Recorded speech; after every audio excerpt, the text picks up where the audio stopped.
akan saya jelaskan.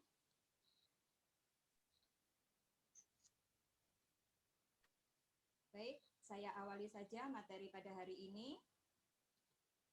Jadi kalau kita bicara tentang budidaya tanaman padi, tentu fokus kita adalah ekosistem sawah. Ya, jadi mau tidak mau kita harus mengenal dulu apa dan bagaimana ekosistem sawah. Kita coba awali dari apa yang menjadi fokus perhatian kita, yaitu tanaman padinya. Meskipun demikian, ada beberapa komponen dalam ekosistem sawah yang mungkin selama ini kita abaikan, tetapi sebenarnya peranannya sangat penting di sana. Ada beberapa komponen, baik itu abiotik maupun komponen biotik yang terlibat secara langsung. Saya ambil contoh di sini sinar matahari. Bu Luis, mohon maaf menginterupsi. Suaranya masih kecil, ini ada beberapa yang ngasih masukan kalau masih kecil suaranya. Gimana ya harusnya ya? Ada ini, kayak mikrofon gitu. Headset barangkali, pakai headset. Ada solusinya Bu, seperti pakai handphone untuk suaranya, tapi untuk gambarnya pakai PC atau laptop. Oh, Zoom, masuk Zoom 2 gitu? Iya, masuk Zoom 2. Cuma yang laptop, yang untuk share screen nanti diusahakan di-mute Bu, agar tidak ada feedback. Oh, nggih, gitu Bu Luis. Atau saya ganti laptop aja ya? Monggo. Sebentar.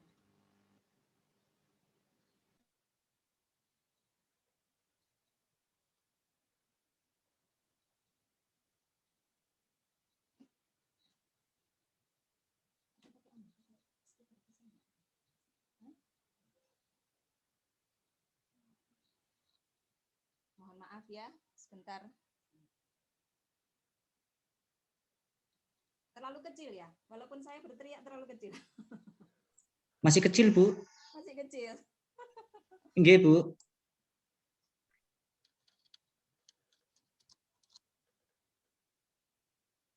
Kalau begini? Masih Bu.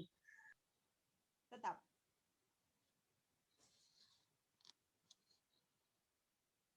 Bagaimana? Kalau begini? Ya, lumayan.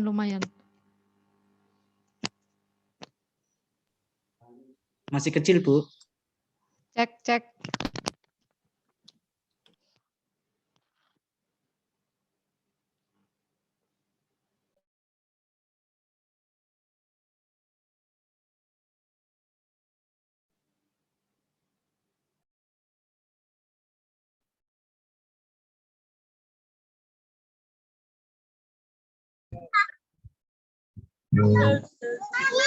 Lo amin nih lo di sana lo.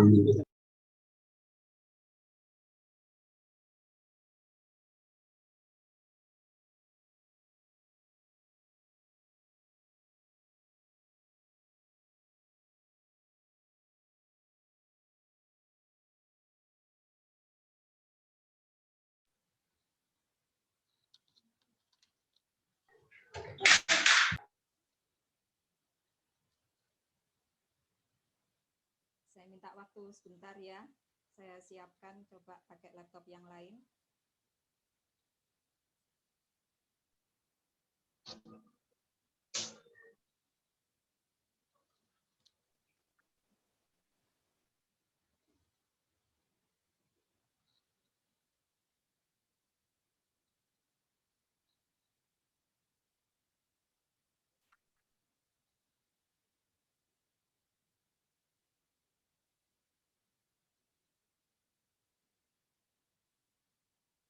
Dua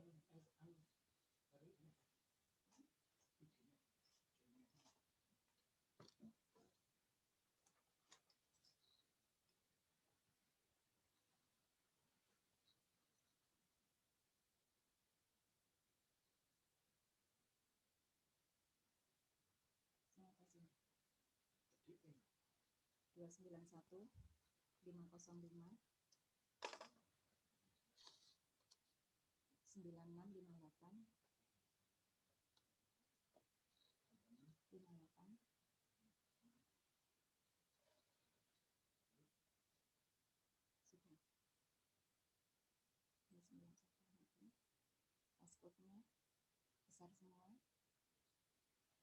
RO DI PBB PPB PPB.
Sebentar ya, saya lift dulu ya.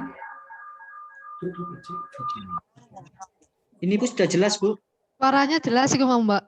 Iya ya, sebentar. Ini untuk nge-share ininya yang belum. Nah, yang PC atau yang on di mute Bu agar tidak feedback seperti ini Bu. Iya, iya.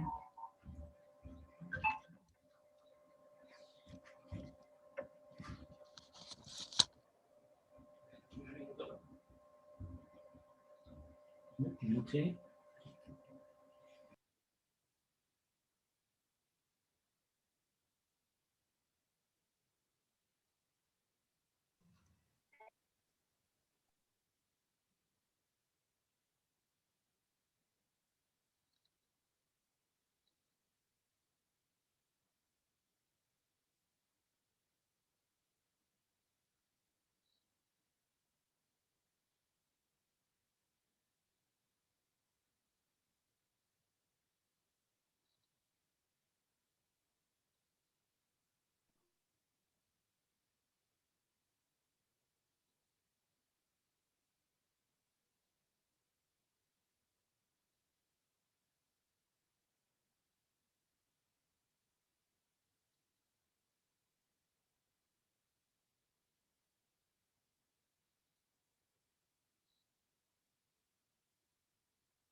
Itu matikan dulu. Matikan.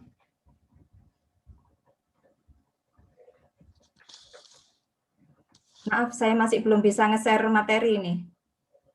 Tapi kalau suara sudah bagus ya? Suara sampun, Bu. Siap, Bu, Oh, iya. sudah, Bu. Ya, saya tutup dulu yang sana berarti.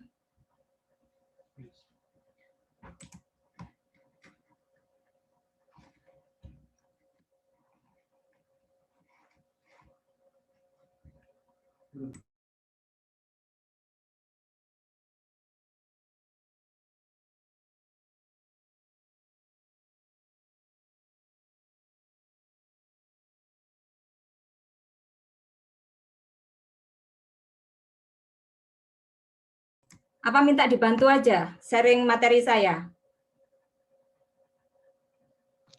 Share ke saya saja, nanti saya bantu share screen. Sudah kan? Sudah saya kasihkan. Iya, Kemarin deh. itu. Ya, betul. Lupa, maaf.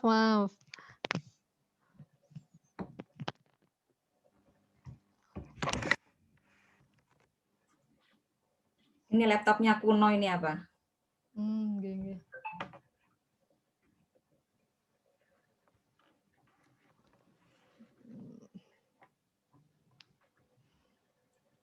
Kalau suaranya sudah ya?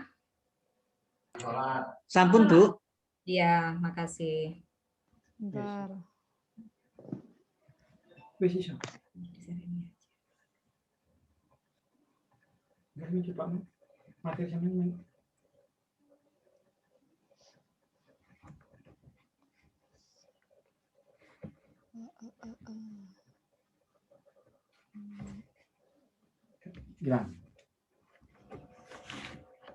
Ini saya juga agak kapok. Keluarin itu keluar dulu, saya repair bentar.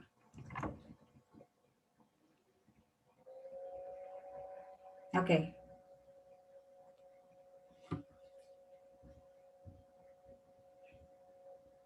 Ya, sudah terlihat ya. Iya. Oke. Monggo silakan. Ya, jadi budidaya padi sehat ini merupakan suatu alternatif penanganan ekosistem. Jadi bagaimana kita nanti istilahnya melakukan proses budidaya, tapi dengan mempertimbangkan segala komponen yang ada di dalam ekosistem tersebut. Oke. Next. Oke. Next. Ya.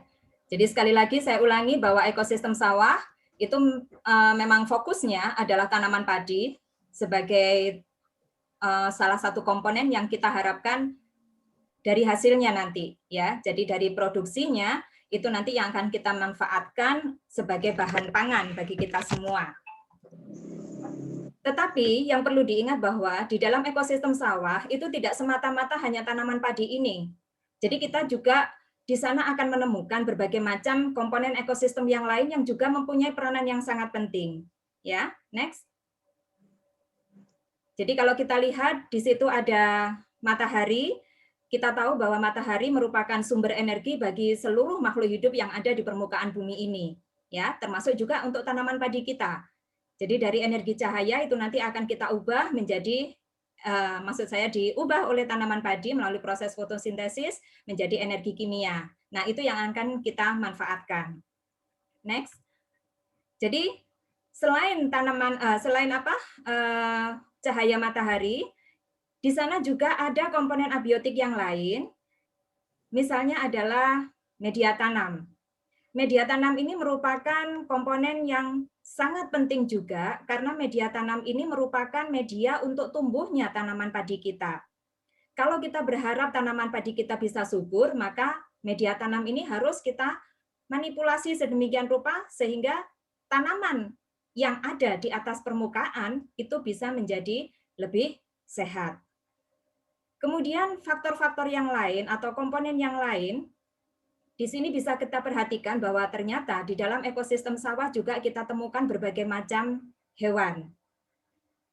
Khususon ini nanti kita akan bicara tentang serangga karena yang paling banyak menimbulkan masalah di sawah kita itu adalah dari kelompok serangga.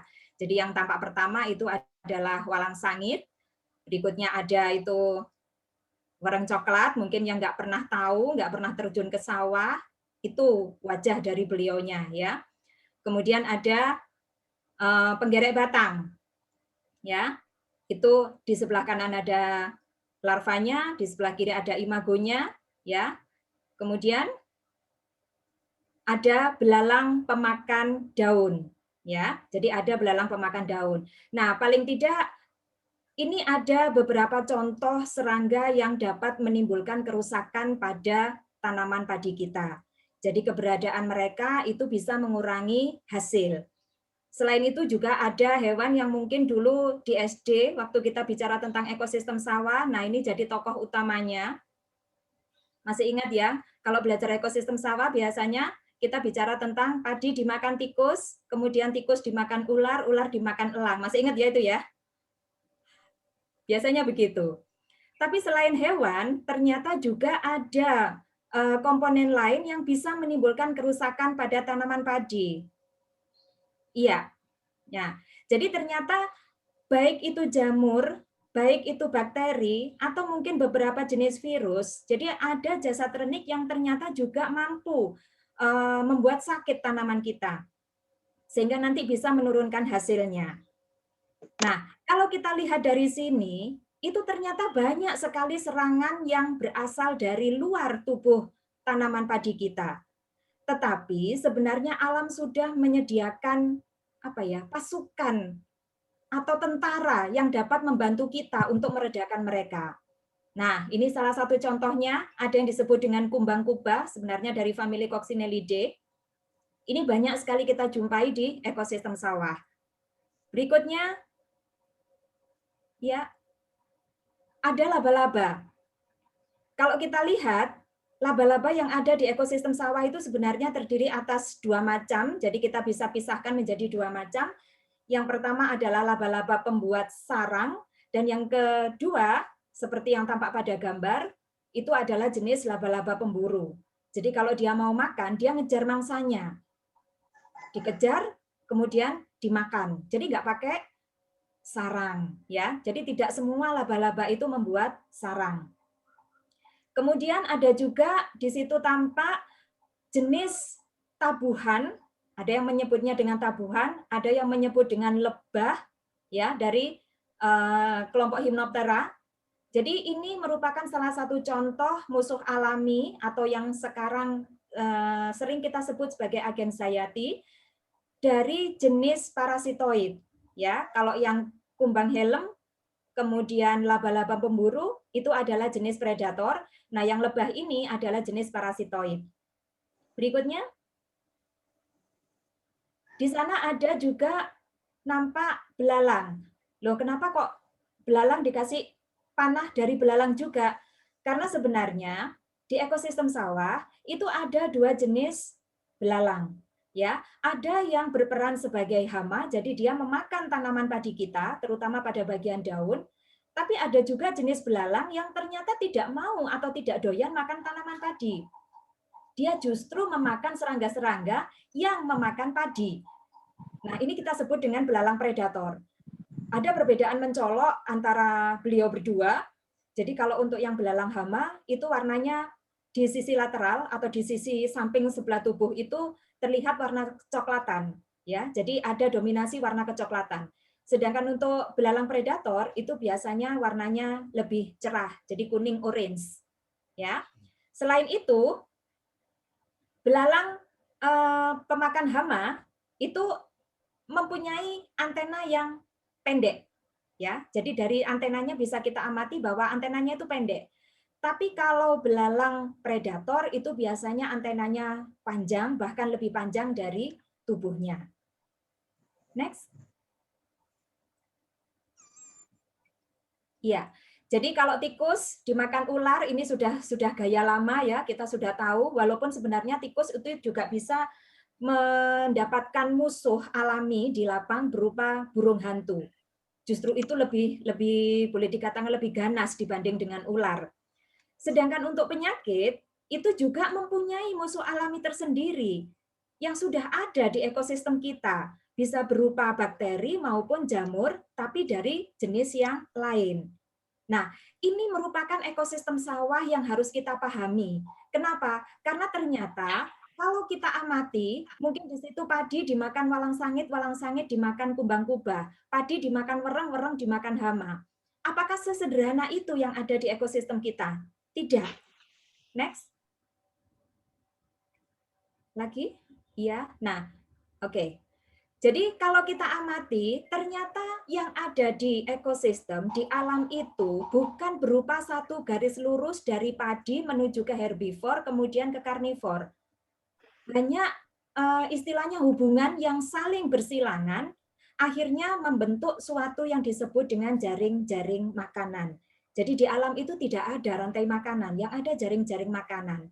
Jadi mereka saling bersilangan membentuk hubungan semacam ini. Nah, ini harus kita pahami dulu apa yang terjadi di ekosistem sawah kita. Next. Kita coba ambil salah satu poin saja. Jadi dari media tanam, kalau kita lihat media tanam itu sebenarnya terdiri ada atas 3 unsur yang penting. Yang pertama yaitu fisik, ya. Jadi kita bicara media tanam di sini berarti tanah. Kita bicara tentang fisik tanah, ya. Fisik tanah di sini mengacu pada bagaimana tekstur dan strukturnya. Yang berikutnya ada kimia tanah, itu berarti kita bicara tentang kadar air dan kandungan hara di dalamnya. Sedangkan yang berikutnya adalah komponen biologi. Unsur biologi di sini diisi oleh berbagai macam mikroflora yang ada di dalam tanah, walaupun didominasi oleh kelompok dekomposer. Next. Jadi kalau kita perhatikan, kemudian kita olah bagaimana supaya masing-masing unsur ini bisa mendukung pertanaman kita akan menciptakan suatu media tanam yang baik, sehingga nanti akan diperoleh bagaimana perakaran tanaman itu menjadi lebih sehat. Kalau perakaran tanaman lebih sehat, dia akan bisa mencari makanan sebanyak-banyaknya, sehingga pertumbuhan juga nanti akan menjadi optimal. Dengan demikian hasil juga kita bisa harapkan sangat optimal. Bagaimana untuk memanipulasi kondisi media tanam yang baik yang harus kita siapkan untuk tanaman kita? Solusinya di sini sangat mudah sebenarnya, yaitu masukkan saja bahan organik dan PGPR. Next. Mengapa bahan organik? Jadi kalau kita ambil dari pertanyaan itu, kenapa bahan organik? Karena bahan organik itu mudah kita peroleh, ya. Jadi bahan organik di sini adalah suatu bahan yang kita aplikasikan ke sawah kita yang berasal dari makhluk hidup, baik itu tumbuhan ataupun juga hewan. Kalau tumbuhan bisa berasal dari seresah sampahnya, jadi guguran daun misalnya, yang kemudian kita olah sehingga siap dipergunakan untuk pupuk organik. Sedangkan dari hewan itu biasanya lebih mudah kita menggunakan kotorannya. Ya. Kenapa kita pilih bahan organik? Yang pertama mudah didapatkan. Berikutnya, fungsi dari bahan organik ini. Yang pertama adalah memperbaiki struktur tanah. Jadi kalau kandungan media tanam itu ternyata lebih banyak mengandung butiran-butiran liat, ya. Jadi biasanya butiran yang lebih kecil itu banyak menjadi istilah petani itu menjadi bantat, ya. Tanahnya agak keras. Tanah yang kondisinya demikian itu akan sulit ditembus oleh perakaran tanaman. Maka kita coba untuk memperbaiki struktur tanahnya dengan menggunakan bahan organik. Begitu kita tambahkan bahan organik, maka strukturnya akan menjadi lebih remah. Lebih remah itu jadi teksturnya lebih gembur begitu, ya. Berikutnya, yang kedua fungsinya adalah menyediakan hara bagi tanaman. Karena kita tahu di situ adalah bahan organik, kalau kita aplikasikan ke dalam tanah, ketemu dengan mikroflora yang di dalamnya banyak mengandung dekomposer, maka bahan organik ini kemudian akan diuraikan menjadi apa? Menjadi unsur mineral yang kemudian akan dimanfaatkan kembali oleh tanaman dalam proses pertumbuhannya. Berikut. Menyediakan energi bagi mikroflora. Jadi kalau tadi sudah kita bicarakan bahwa unsur biologis itu terdiri atas banyak dekomposer yang fungsinya adalah untuk melakukan dekomposisi bahan-bahan organik, kalau mereka dalam populasi yang cukup melimpah di tempat kita, maka logikanya proses dekomposisi akan berjalan lancar, nutrisi atau mineral yang tersedia bagi tanaman kita juga menjadi melimpah. Nah, kita melakukan upaya untuk menyediakan energi supaya mereka mampu hidup dan berkembang biak terus di ekosistem kita. Berikutnya, fungsi dari bahan organik adalah kemampuannya yang mengikat air ini ternyata luar biasa. Jadi seandainya ada musim kemarau agak panjang, sedikit saja turun hujan, itu masih bisa memberikan dampak yang sangat baik bagi tanaman padi kita. Kenapa? Karena bahan organik mampu mengikat air untuk tetap tersedia bagi tanaman. Next. Bahan yang kedua tadi yang bisa menyehatkan media tanam kita adalah PGPR. PGPR di sini singkatan dari Plant Growth Promoting Rhizobacteria. Maka logis di situ isinya adalah bahan mikroflora atau jasad renik. PGPR ini banyak diambil dari perakaran bambu. Ya, kenapa dipilih perakaran bambu? Karena kita tahu bambu itu sepanjang tahun itu tidak pernah mengalami proses pengeringan. Ya, jadi daunnya selalu hijau. Setelah diteliti dan diamati, ternyata memang banyak mengandung jasad renik yang sangat bermanfaat. Ya, ini yang kemudian kita manfaatkan. Jadi kita cuci bersih, kemudian kita rendam, kita aplikasikan. PGPR ini membawa dampak yang sangat positif bagi atmosfer di perakaran. Jadi menyehatkan posisi di perakaran. Secara khusus PGPR mempunyai manfaat. Yang pertama di sini menambah kemampuan tanaman untuk mengikat nitrogen, karena kita tahu nitrogen itu merupakan salah satu unsur makro yang dibutuhkan oleh tanaman, selain P dan K. Kalau kebutuhan akan N itu cukup, maka logikanya pertumbuhan juga akan berjalan dengan optimal. Berikutnya, meningkatkan ketersediaan fosfat, sulfur, ferum, dan kuprum. Jadi kalau P itu sama dengan N, tadi merupakan unsur makro. Sedangkan S, Fe, dan Cu merupakan unsur mikro. Walaupun kebutuhannya sedikit, tetap keberadaannya harus ada. Kalau tidak, maka beberapa organ tumbuhan, beberapa sel itu akan terhambat proses pembentukannya.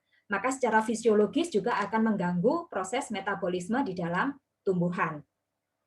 Berikutnya juga memproduksi hormon tanaman. Dengan adanya hormon tanaman ini, maka proses pertumbuhan tanaman itu juga akan dipacu lebih cepat. Berikutnya, meningkatkan populasi bakteri dan jamur yang menguntungkan. Sekali lagi, ini juga berkaitan dengan area yang ada di sekitar perakaran. Yang terakhir di sini adalah mengendalikan hama dan penyakit. Ini juga berlaku bagi hama dan penyakit yang menyerang tanaman dari akarnya.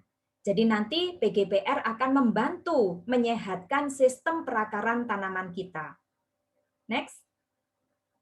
Nah, jadi kalau kita sudah mempunyai tanaman yang sehat, media tanam sudah kita olah sedemikian rupa supaya tanaman itu bisa tumbuh dengan sehat. Karena kalau tanaman sehat, itu relatif akan lebih sulit tertular oleh penyakit, lebih sulit terserang oleh hama. Kalaupun ada serangan OPT, jadi OPT di sini organisme pengganggu tanaman, bisa berupa hama maupun penyakit. Kalaupun terserang OPT, maka tanaman kita yang sehat itu akan menjadi lebih cepat pulih. Tapi kalau sudah kita siapkan sedemikian rupa, ternyata masih ada saja. Apa yang harus kita lakukan? Yang pertama di sini adalah pelestarian agens hayati. Jadi ingat kembali di ekosistem sawah tadi. Jadi ada beberapa agens hayati yang ternyata keberadaannya mampu menekan populasi hama. Kalau tadi ada beberapa yang sudah saya kenalkan, di sini saya tambahi lagi. Jadi ada capung, capung jarum ataupun capung besar, ini semuanya berperan sebagai agen hayati. Kemudian di sini ada laba-laba, kalau ini yang jenisnya laba-laba pembuat sarang. Ya, jenisnya laba-laba pembuat sarang. Kemudian ada ini namanya kumbang staphylinid yang beberapa tahun yang lalu, entah kalian masih ingat atau tidak, sudah ada di era itu atau belum. Kumbang ini dulu dikenal dengan tomcat, yang konon katanya banyak menimbulkan masalah pada manusia, tapi saya sendiri tidak pernah mengalaminya. Ya, jadi kumbang staphylinid ini juga merupakan salah satu predator yang rakus memakan terutama wereng. Ya, kemudian ada parasitoid di situ, ada parasitoid. Kemudian ada kumbang karabid, itu petani menyebutnya dengan kumbang botol karena memang relatif seperti botol bentuknya.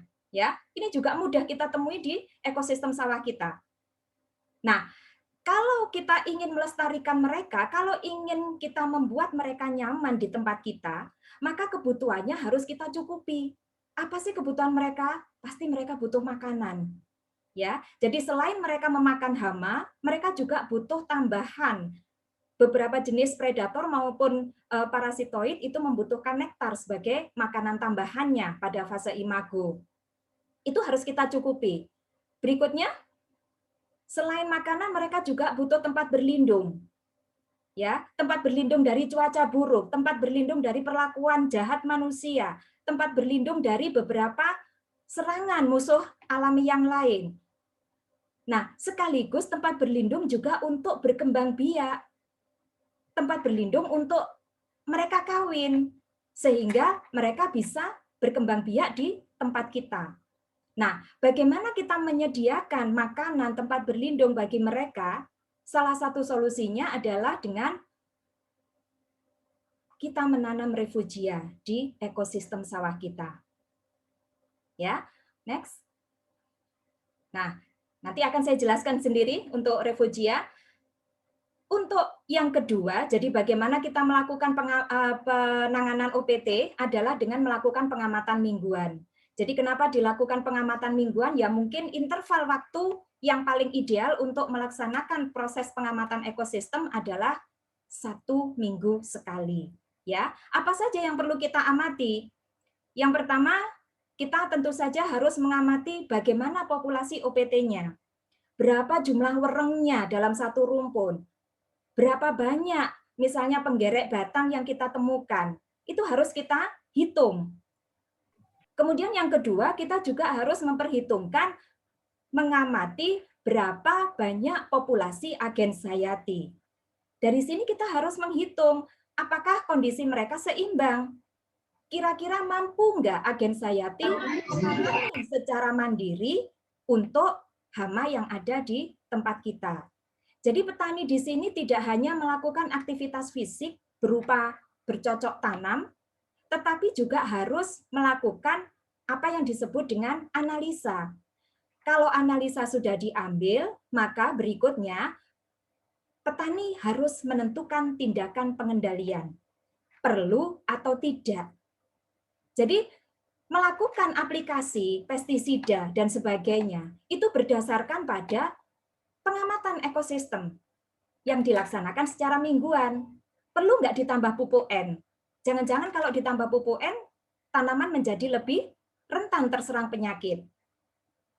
Sehingga petani di sini harus menjadi manajer di sawahnya sendiri, bukan sebagai pekerja saja.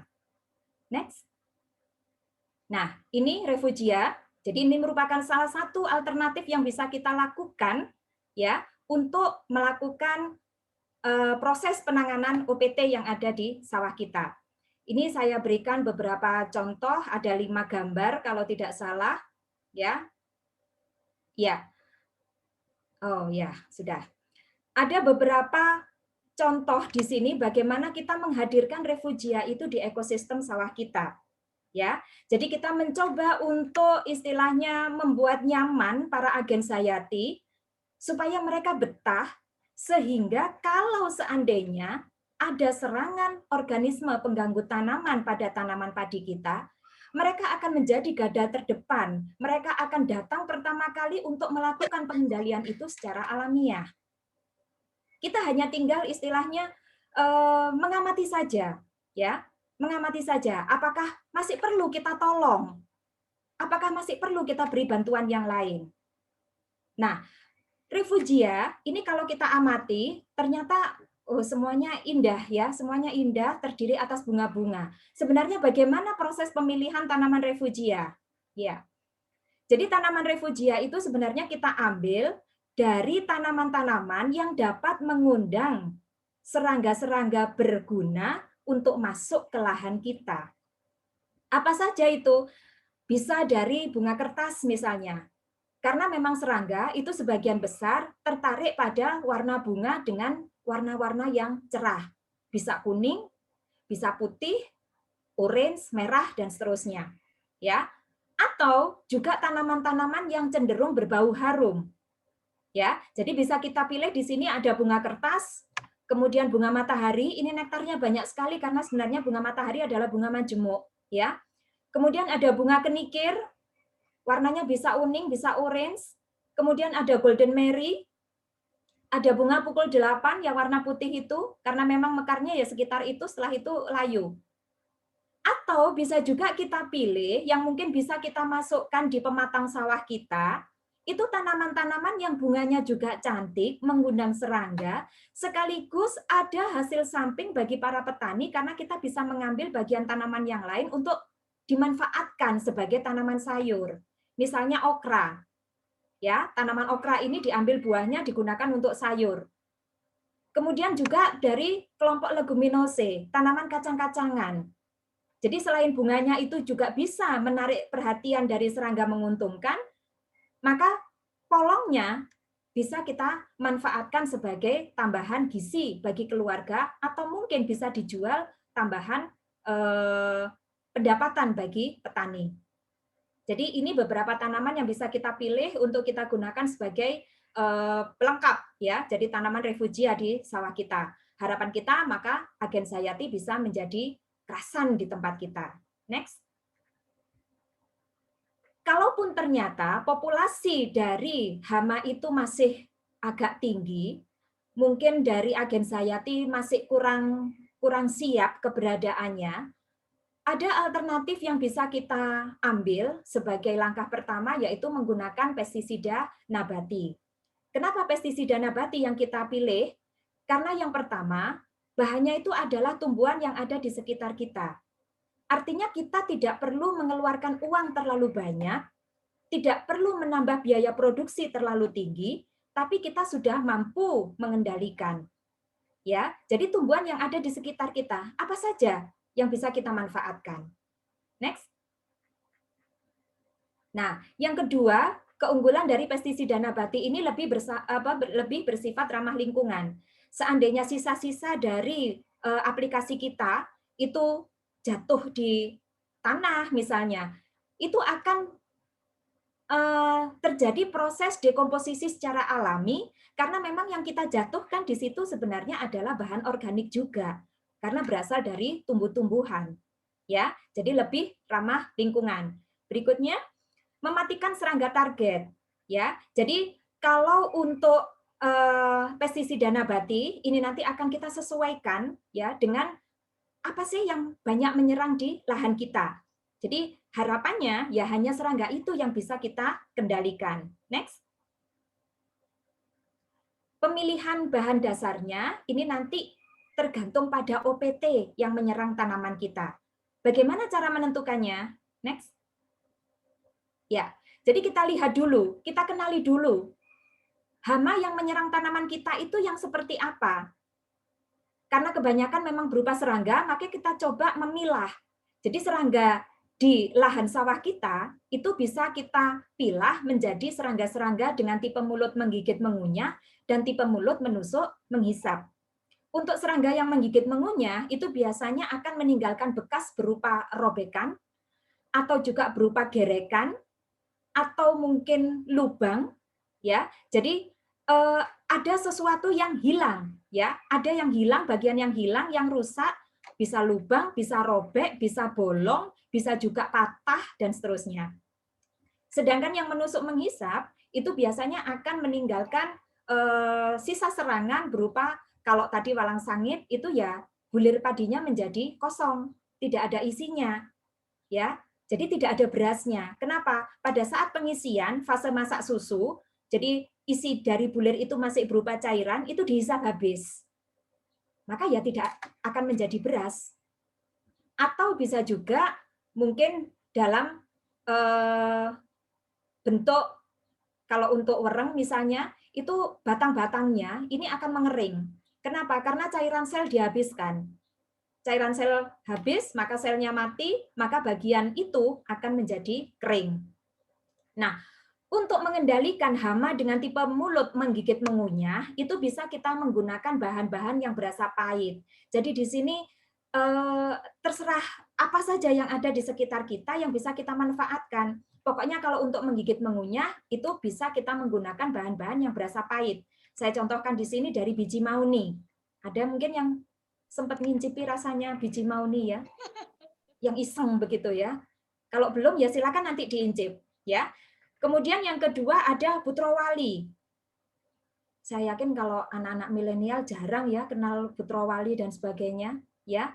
Nanti silakan istilahnya belusuan ya ke kebun, ke sawah, cari yang namanya Butrowali. Incip juga ya. Kemudian bisa juga kita pergunakan biji buah gambas ya yang sudah tua, ini juga pahitnya luar biasa ya. Kalau untuk serangga yang menusuk mengisap, itu biasanya kita menggunakan bahan-bahan beracun. Ada kecubung, ini hampir semua bagian tubuhnya itu mengandung racun. Bisa juga dari umbi gadung, biasanya yang mulai tumbuh itu kadar racunnya menjadi lebih tinggi. Kemudian ada ini pohon tuba, ini sudah mulai langka. Saya sendiri pun hanya 1 kali selama jadi penyuluh itu menemukan ini di lahan petani. Setelah itu kayaknya sudah nggak ada lagi, ya. Jadi ini memang sudah mulai langka. Kalau ini tidak saya anjurkan ya, karena nggak usah diincip-incip, karena kalau ini kalian incip bisa pusing, bisa diare nanti kalian ya. Jadi percaya aja bahwa ini beracun begitu. Nah, untuk bahan-bahan pestisida alami ini atau pembuatan pestisida alami itu biasanya ada beberapa resep, tapi sesungguhnya resep itu tidak ada yang baku.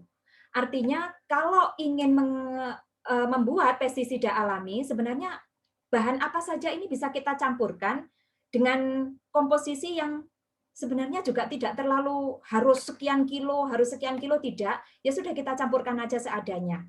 Ya. Next. Nah, kalau untuk mengendalikan penyakit, ya, untuk mengendalikan penyakit itu biasanya bisa kita gunakan bahan-bahan yang berbahan dasar rizom atau petani menyebutnya dengan empon-empon, ya. Baik itu lengkuas atau kunyit, ini sebenarnya sudah teruji bahwa beliau berdua ini adalah bahan-bahan yang merupakan antibiotik, ya. Kemudian kita tambahkan serai bisa, kita tambahkan sirih bisa. Jadi sirih ini juga merupakan antibakteri, ya. Jadi kalau untuk mengendalikan penyakit kresek yang berasal dari serangan Santomonas itu biasanya kita lebih banyakkan ya, lebih banyakkan komposisi dari sirihnya ini. Next. Nah, kalaupun ternyata masih belum mengatasi ya, jadi serangan OPT di lahan kita relatif masih tinggi, ya bolehlah kita tambahkan di sana pestisida kimia. Tetapi ini merupakan alternatif terakhir dan penggunaannya juga harus bijaksana. Apa maksudnya bijaksana? Saat kita melakukan aplikasi, kita harus ingat jurus 5 tepat. Oke, tampilkan saja semuanya dulu. Ya, jadi ada tepat sasaran, ada tepat dosis, ada tepat aplikasi, ada tepat waktu, dan tepat jenis. Kita bicarakan dari mana saja boleh. Saya ambil tepat sasaran. Maksudnya tepat sasaran itu bagaimana? Jadi kalau kita mau melakukan aplikasi pestisida alami, pestisida kimia maksud saya, kita lihat dulu apa yang mau kita kendalikan. Jadi kalau sasarannya berupa serangga, ya kita harus mengambil jenis insektisida. Kalau ternyata sasarannya itu adalah penyakit yang disebabkan oleh jamur, ya kita harus menggunakan fungisida. Bagaimana kita tahu? Baca di labelnya. Ya, jadi kita harus tahu dulu apa yang harus kita kendalikan, baru nanti kita tentukan. Ya, berikutnya tepat dosis. Maksudnya tepat dosis bagaimana? Ya tolong kembali lagi dibaca labelnya. Di label pasti sudah ada ya anjuran berapa banyak yang harus kita aplikasikan. Kalau di sana misalnya dianjurkan 10 ml per hektar, ya sudah harus dikasih 10 ml per hektar. Jangan dikasih 5, jangan dikasih 20. Kenapa? Kalau dikasih 5, itu nanti nggak ada. Yang namanya serangga mati itu boleh dikatakan jarang sekali. Yang ada loyo. Jadi kalau tidak mati, itu mereka akan mencoba untuk meriset ulang. Ya, ini yang berbahaya. Mereka akan mencoba untuk meriset ulang apa ya istilahnya, sel-sel di dalam tubuhnya, sehingga yang dikhawatirkan itu akan timbul kekebalan.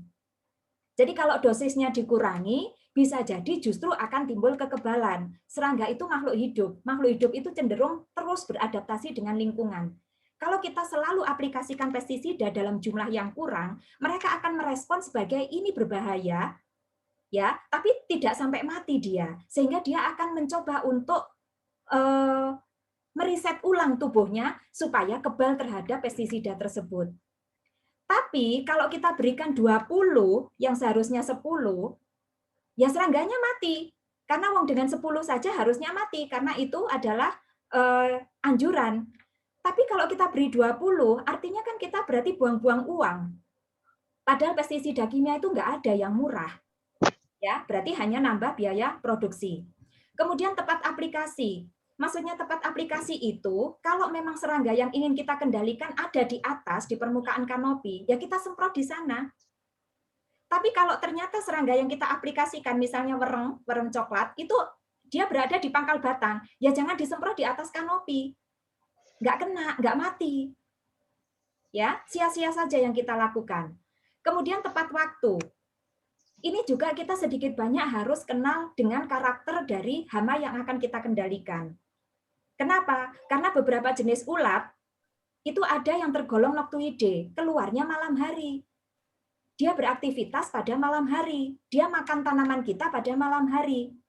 Kalau kita melakukan aplikasi, ya menggunakan pestisida kimia, terutama yang kontak misalnya, kontak itu berarti harus kena hama sasaran. Kita semprotkan siang hari, di mana mereka nggak ada sama sekali, mereka sedang bersembunyi, kadang di dalam tanah, kadang di dalam jaringan, dan seterusnya. Ya sia-sia juga yang kita lakukan. Buang tenaga, buang waktu, buang uang. Jadi kita harus tahu karakternya. Kemudian tepat jenis. Jenisnya, dari jenis pestisida kimia, ini juga harus kita pelajari. Mungkin ada yang disebut dengan pestisida kontak. Berarti harus kena hamanya. Kalau nggak kena hamanya, nggak berdampak. Ya, atau pestisida itu jenis pestisida yang sistemik. Kalau sistemik itu kita tempelkan atau kita aplikasikan kena tanaman yang akan meneruskan pestisida itu sampai menuju ke jaringan-jaringan yang ada di dalam tanaman. Maka serangga-serangga yang mungkin dia menyerang dari dalam tanaman itu bisa terkena.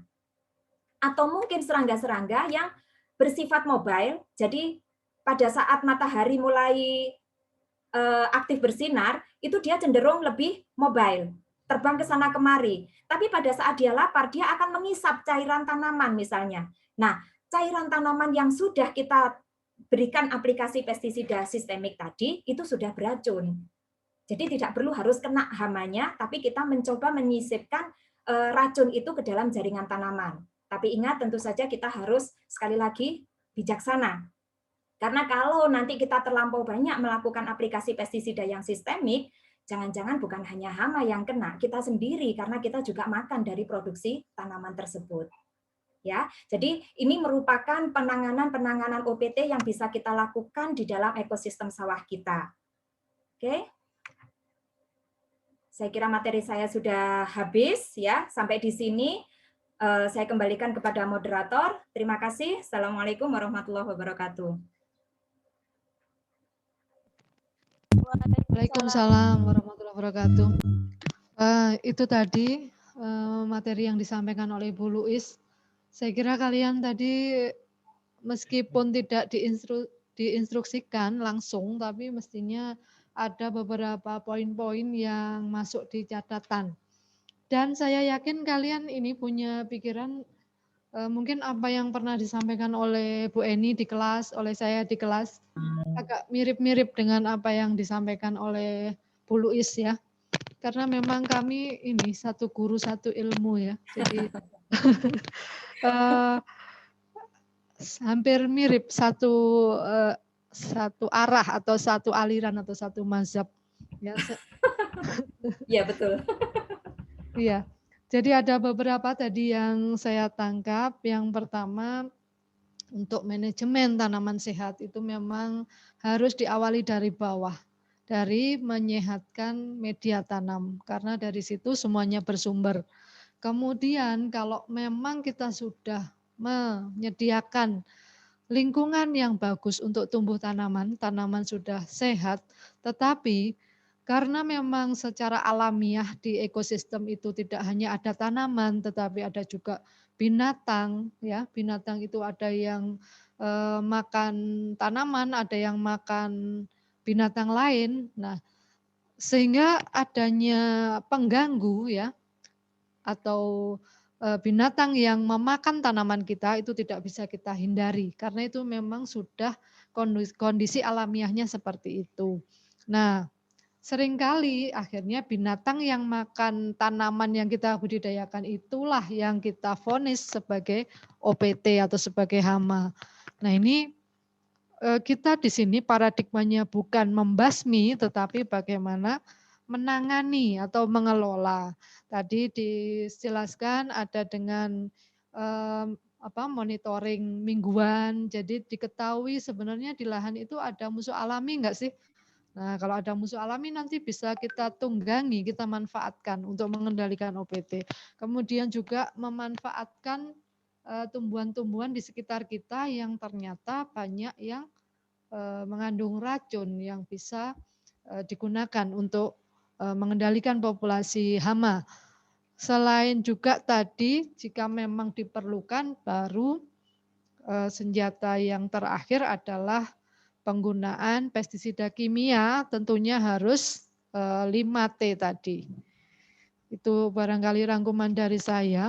Nah, ini saya akan buka sesi untuk kalian bisa bertanya atau mungkin sharing atau mungkin ingin menggali lebih jauh pengalaman Bu Luis bagaimana sih menyuluhkan atau mendidik petani untuk merubah paradigma dari yang mungkin ya lebih banyak pestisida minded menjadi MBTS atau manajemen budidaya tanaman sehat.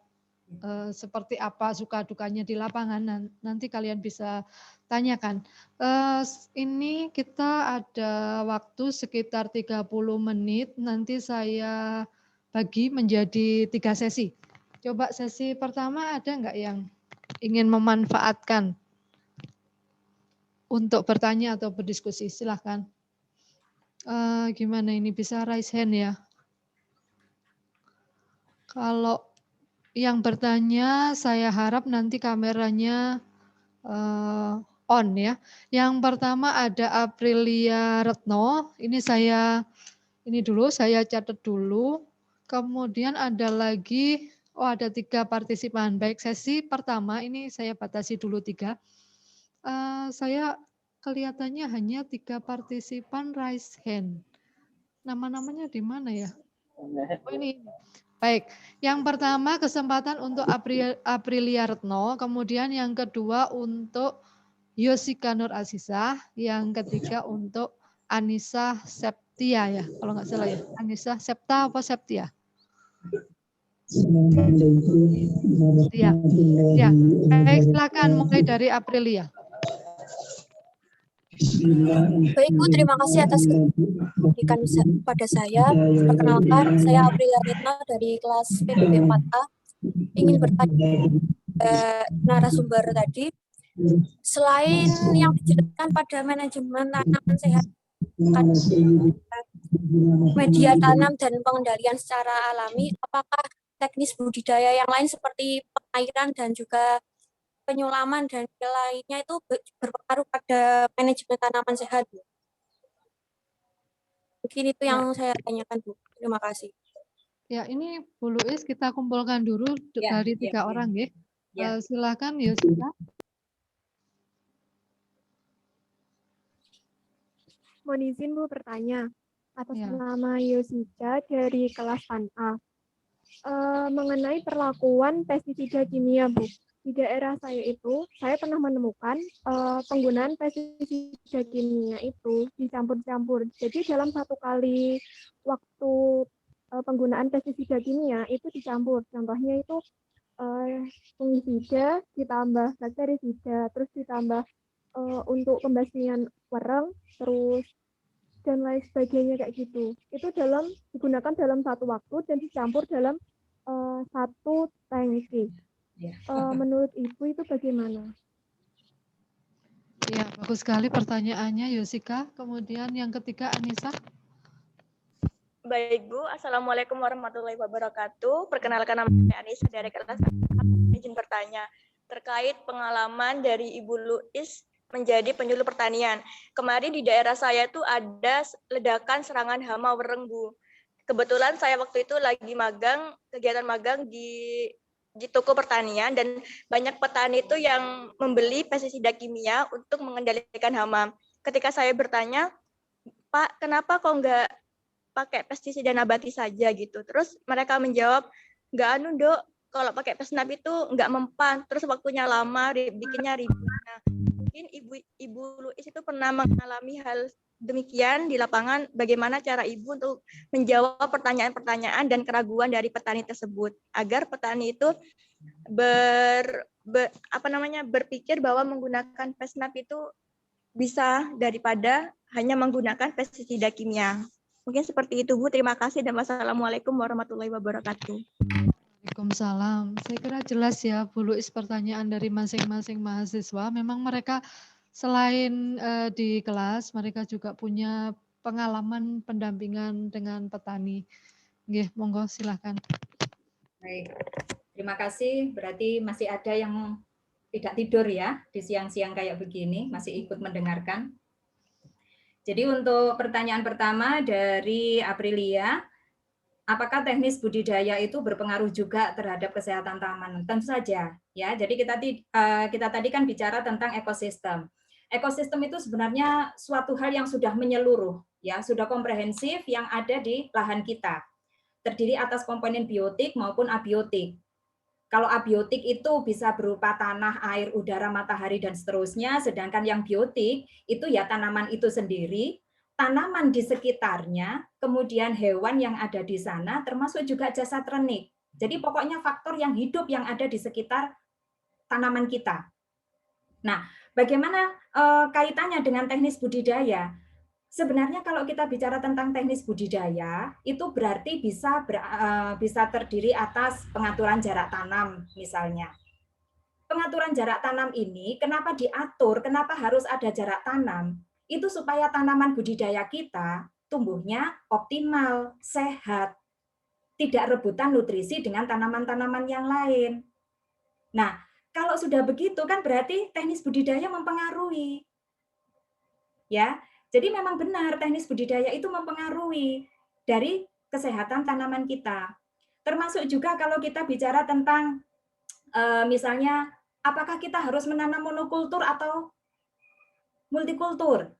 Itu kan juga kita mempertimbangkan apakah nanti kalau kita menanam berbagai macam tanaman itu akan membuat ekosistem kita lebih stabil. Jadi benar bahwa teknis budidaya termasuk bagaimana pemupukan, termasuk bagaimana penyiangan, itu juga sangat berpengaruh terhadap kesehatan tanaman kita. Jadi kita harus berkreasi. Apa saja boleh dilakukan untuk kesehatan tanaman kita. Apa saja harus kita manipulasi untuk mendukung kesehatan tanaman kita. Begitu ya. Masih ada yang ingin ditanyakan untuk Aprilia? Cukup, Bu. Terima kasih. Baik. Kemudian untuk yang kedua, dari Yosika, pencampuran pestisida kimia. Wah, ini sudah apa ya istilahnya? Sudah umum sekali memang di petani ya begitu itu caranya.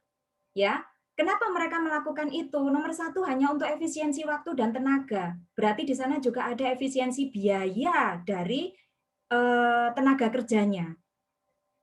Lah terus bagaimana hasilnya? Sebenarnya dari pabriknya sendiri, saya yakin tidak akan pernah merekomendasi pencampuran pestisida itu kalau bukan dari produknya sendiri. Ya, kenapa? Karena namanya juga bahan kimia. Bahan kimia itu sangat rentan. Kalau seandainya dicampurkan secara sembarangan, paling tidak ya seandainya, kita mencampurkan bahan-bahan yang mungkin pH-nya rendah, jadi bersifat asam, dengan yang ternyata mungkin agak sedikit bersifat alkalis, pH-nya agak tinggi. Kita tahu sendiri kalau asam dicampur basa, ketemu, yang ada hanya air dan garam. Jadi ada endapan di bawah, sedangkan bagian atas air. Lah kalau itu yang kita aplikasikan, ya cuman seger aja tanamannya. Kalau kena hamanya, ya hamanya mandi aja. Seger juga. Apakah itu akan mengendalikan? Ya saya yakin tidak. Atau bisa jadi saya tidak bisa menjawab secara spesifik karena kita tidak bicara tentang merek dagang dari beberapa pestisida yang dicampurkan, tapi ada kemungkinan kalau nanti satu dan yang lain itu saling melemahkan. Kalau saling menguatkan, mungkin masih berdampak bagus, tapi jangan-jangan terlalu kuat sehingga yang terhirup sama petani nanti juga bersifat racun, akhirnya petani yang jadi korbannya. Benar hamanya mati, tapi petaninya juga ikut semaput misalnya. Kan itu juga sangat berbahaya. Ya, tapi kenyataannya ya itu yang memang dilakukan oleh petani. Jadi kita selaku penyuluh juga istilahnya nggak pernah capek untuk memberitahu hal itu, ya. Tapi ya kembali lagi, tinggal seberapa kemampuan mereka untuk menyerap ilmu yang kita berikan, ya. Jadi ya benar, biasanya petani melakukan hal itu. Tapi yang jelas kita juga tidak capek untuk menyuluh bahwa hal itu sangat tidak dianjurkan, ya. Kemudian yang ketiga, dari Anissa ada ledakan wereng pestisida. Oke. Jadi saya katakan tadi bahwa di ekosistem itu sebenarnya sudah ada suatu sistem yang berjalan dengan secara alami, dengan begitu saja kita hanya tinggal memanipulasi di bagian tertentu. Ya, artinya sekali lagi saya bilang ada hama. Tadi sudah disebutkan sama Bu Eni bahwa hama itu sebenarnya kan hanya sebutan manusia yang tidak mau hasil panennya itu dikurangi oleh hewan yang lain atau serangga. Sebenarnya nggak ada, Allah menciptakan hama itu nggak ada. Kenapa hama makan tanaman kita? Ya karena dia memang nggak bisa bikin sendiri atau nggak bisa nanam sendiri. Mau minta siapa kalau bukan minta sama petani kita? Cuman ya dikit aja, jangan banyak-banyak gitu loh. Yang banyak itu kita saja, kan gitu toh maunya kita. Nah, kalau kita serahkan seutuhnya pada mekanisme alami, kita harus yakin bahwa agen Sayati mampu mengendalikan itu. Tapi kalau kita tidak pernah membuat nyaman agen Sayati supaya ada tetap di ekosistem kita, tapi kita berharap besar pada mereka, ya itu namanya kan saenake dhewe. Nggak adil. Jadi kita upayakan mereka tetap berada di lahan kita, ya, dengan beberapa cara yang sudah saya sebutkan tadi.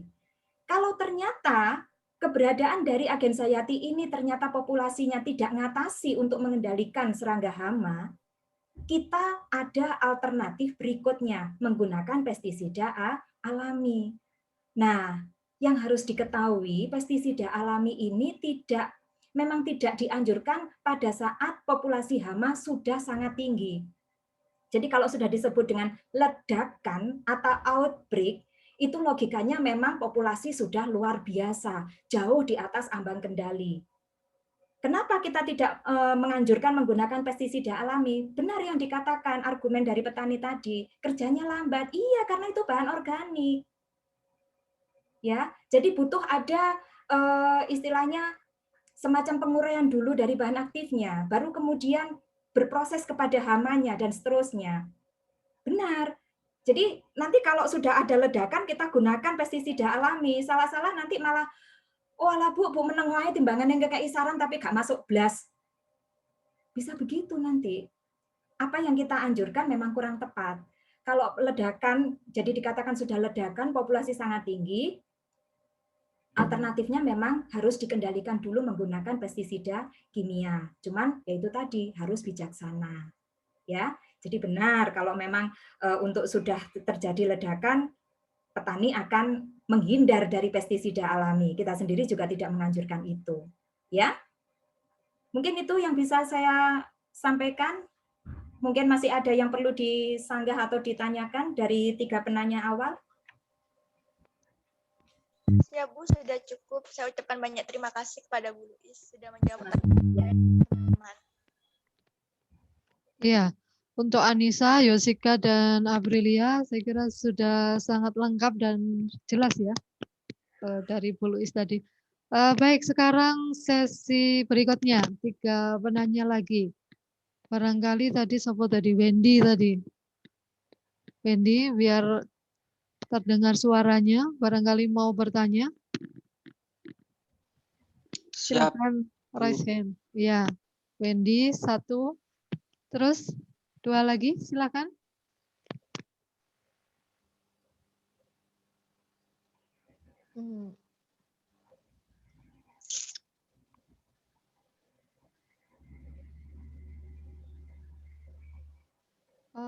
Yang dari Badan Eksekutif Mahasiswa barangkali yang keren-keren, ada siapa? Abreu barangkali, Abreu atau Hikam.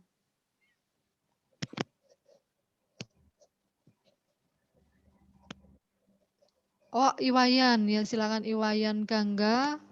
Setelah Wendy nanti terus 1 lagi untuk sesi kedua.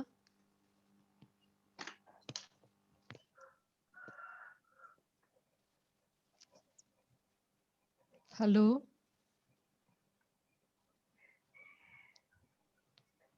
Ayo, mana ini? Aris Gumelar. Lama juga nggak dengar suara Aris Gumelar. Oh, 1 lagi, ya Akbar Sultan Atmaja. Ini dari Bondowoso kamu Akbar ya? Siap Bu, dari Bondowoso. Ya, silakan mau. Oh ya, tapi Bondowoso. Mulai dari Wendy, kemudian Iwayan, terus Akbar. Silakan. Mohon izin, Assalamualaikum warahmatullahi wabarakatuh. Waalaikumsalam. Perkenalkan Bu, nama saya Wendy Sega Bimantara dari kelas PBB 4B. Bu, mohon izin bertanya. Waktu SMK dulu saya itu pernah PKL PTPN 10, yaitu mengurusi. Di situ ada salah satu bidang, yaitu saya di bidang hama penyakit Bu. Di PTPN 10 itu mengembangkan parasit Trichogramma Bu. Nah, pada awalnya itu tidak dianjurkan untuk tebu Bu, sebenarnya itu penelitian untuk padi dulu katanya. Terus dicoba, dikembangkan, dan diaplikasikan ke tebu. Ternyata 75% bisa mengurangi penggerek batang di tebu, Bu. Yang ingin saya tanyakan, apakah pengembangan parasit seperti ini bisa juga dikembangkan di kelompok tani yang tersebar, Bu, agar petani itu tidak bergantung ke pestisida kimia, Bu. Terima kasih. Ya.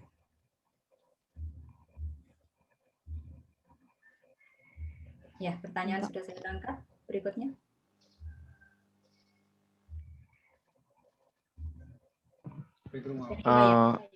Tes, mohon izin masuk Bu. Apakah suara saya terdengar? Sangat jelas. Sebelumnya terima kasih banyak atas waktunya. Nah, di sini saya mohon izin bertanya. Ini perihal masalah penyuluhan ya Bu. Karena kemarin kan tingkat 1 ya, semester 2 itu kan ada pendampingan dari kampus. Nah, di Di sana saya mendapatkan masalah, Bu, tentang karakteristik petani, di mana petani itu istilahnya menolak apa yang sebenarnya itu sudah benar-benar baik sistemnya, tapi petani itu menolak. Jadi seperti ini, Bu. Kemarin kan saya sempat mengikuti pelatihan tentang jeruk. Nah, di pelatihan tentang jeruk itu mengenai seperti hama penyakit, terus jarak tanam, terus serangga seperti itu. Nah, padahal petani saya di sini kemarin saya sempat menyuluhkan karena memang jarak tanam itu sangat penting, Bu, bagi tanaman jeruk. Terus petani itu menolak. Menolak kenapa? Karena katanya petani itu membuang-buang lahan, seperti itulah alasannya. Terus bahkan bapak saya aja yang menolak ya, Bu. Nah, mungkin bagaimana solusi Ibu sebagai penyuluh untuk menghadapi petani seperti itu? Biasanya kan petani petani jeruk itu biasanya kan minta bukti lah, gimana lah buktinya seperti itu. Tapi ini sudah ada buktinya. Buktinya itu sudah jelas bahwa petani itu bisa sukses dengan jarak tanam yang jauh seperti itu, Bu. Mungkin sekian dari saya. Terima kasih atas waktunya. Saya kembalikan lagi kepada Ibu Eni selaku moderator. Iya, bagus sekali pertanyaanmu, Wayan. Jadi bapakmu sendiri juga nggak percaya sama kamu ya.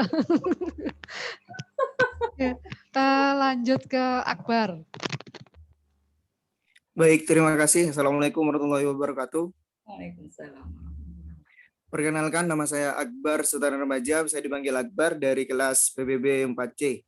Yang ingin saya tanyakan di sini, tadi sudah disampaikan bahwa ada kekurangan dan kelebihan dari PESNAP ataupun PGPR. Kelebihannya ya ramah lingkungan, aman bagi manusia, mudah didapat, tetapi juga memiliki kekurangan. Yang pertama, tidak mudah disimpan dalam jangka waktu yang lama, karena ini memang benar karena memang sudah mempraktekkan. Yang kedua, tidak praktis karena masih buat sendiri. Nah, itu padahal di modern ini kita butuh semua yang instan dan praktis. Yang ketiga, ada pengaplikasiannya yang lebih sering karena harus lebih efektif. Biasanya kalau menggunakan pestisida kimia cukup 1 kali, mungkin 2 minggu diaplikasikan lagi. Tapi kalau pakai pestisida nabati harus harus 3 hari atau 4 hari sekali, atau 1 minggu 1 kali, harus lebih sering. Dan di sini kalau di Indonesia ini setahu saya belum ada perusahaan atau sedikit perusahaan yang mau membuat produk-produk pestisida nabati sendiri. Nah, dari saya SMK, kebetulan saya SMK Pertanian sampai sekarang di dunia pertanian juga, terus dipaparkan materi-materi tentang pestisida kimia, tentang budidaya tanaman organik, tapi sedikit yang mau menerima, apalagi tentang pestisida. Pasti mikirnya petani memang diadakan penyuluhan, memang petani sudah mempraktekkan, hasilnya sudah ada, tetapi keberlanjutannya tetap tidak digunakan. Nah, ini kembali ke SDM-nya, pasti kembali ke SDM-nya, karena SDM-nya mungkin di Indonesia sangat kurang. Saya sendiri ngerasa begitu. Nah, untuk solusinya agar petani mau mengikuti apa yang disarankan kita itu bagaimana, gitu? Karena kita sudah melakukan penyuluhan sampai dari penyuluhan tingkat kecamatan, desa sampai ke petaninya langsung, itu tetap tidak efektif dan tidak digunakan apa yang kita sampaikan oleh petani. Terima kasih, Bu. Ya, langsung saja ya, Bu Luis. Tadi ada Wendy, pertanyaannya tadi tentang trikograma, kemudian Wayan Gangga tentang dan Akbar ini hampir mirip. Tapi kasusnya kalau Wayan Gangga tadi jarak tanam, kalau Akbar tentang PESNAP. Monggo. Terima kasih. Jadi untuk Wendy, parasit trichogramma yang tadinya mungkin diteliti sebenarnya untuk pengendalian penggerek batang di padi, akhirnya diaplikasikan di tanaman tebu. Dan kenyataannya 75% bisa menurunkan populasi hama di tebu ini ya. Ya, sebenarnya penelitian-penelitian semacam ini, jadi istilahnya pembiakan massal ya, pembiakan massal, karena kalau kita menggunakan trichogramma secara alami, kita mengandalkan peran trichogramma secara alami, ya nggak ngatasi, ya, karena sifat dari parasitoid itu sangat berbeda, jadi karakternya itu sangat berbeda dengan predator. Kalau predator itu satu serangga itu bisa membunuh lebih dari satu serangga yang lain.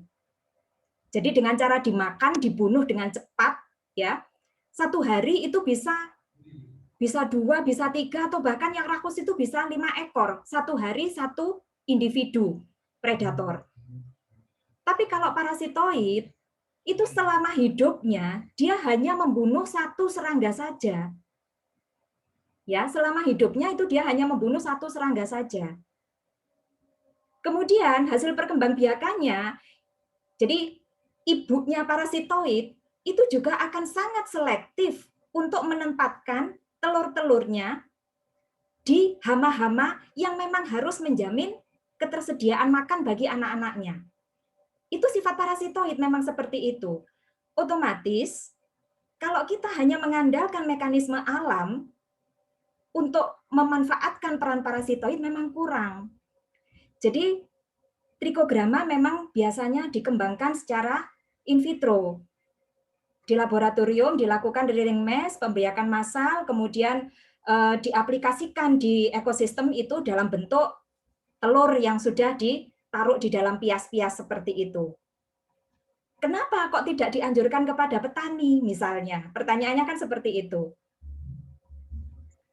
Untuk mengadakan pias itu jelas butuh biaya. Ya, jadi pias itu juga dibeli. Kemudian kita juga harus menjamin nanti kalau parasitoid itu keluar dari telur-telur yang sudah terparasit, itu mampu melanjutkan hidupnya, tidak terganggu dengan kondisi lingkungan yang ada di sawah kita, sehingga mereka bisa melakukan parasitasi secara optimal.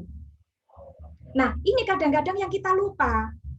Jadi kita melakukan proses aplikasi dengan menggunakan pias trichogramma, kita lepaskan di lapang, tapi kita tetap nyemprot pestisida. Kenapa? Khawatir, ragu-ragu. Belum yakin bahwa nanti pias itu bisa mengendalikan dengan sendirinya. Ya kalau kena parasitoidnya ya malah mati mereka. Ya, jadi tidak bisa kita berpikir secara saklek hanya mengandalkan satu komponen saja. Ya. Penggunaan pias itu bagus. Tapi bagaimana setelah pias itu kita taruh di ekosistem kita, itu harus kita kawal semaksimal mungkin. Baru dia bisa bekerja secara optimal. Untuk parasitoid, ini terutama misalnya pelepasan atau inundasi dari parasitoid, itu hanya bersifat, apa ya istilahnya, pada saat-saat populasi itu sangat tinggi. Karena kalau populasinya rendah, itu biasanya kerja parasitoid tidak akan kelihatan. Karena itu tadi, sifatnya sangat selektif. Kalau nggak nemu inangnya, dia nggak akan mau bertelur. Hebatnya ibu parasitoid seperti itu. Ya, kalau ibu predator, ya udah bertelur aja di mana, nanti anaknya akan dapat sendiri, mereka yakin dengan itu. Tapi kalau ibu parasitoid, dia tidak akan mau meletakkan telurnya kalau belum ketemu sama inang yang menjamin makan bagi anak-anaknya. Ya, jadi sekali lagi aplikasi parasitoid di lapang itu bagus. Ya, tapi harus diikuti dengan langkah-langkah bagaimana membuat mereka bisa bekerja dengan optimal di ekosistem kita. Ya. Kemudian untuk yang kedua dari Iwayan, penyuluhan petani menolak teknologi. Oh ya, penyuluhan petani ini menolak teknologi yang sudah dianjurkan, bahkan hasilnya sudah nyata di depan mata begitu ya.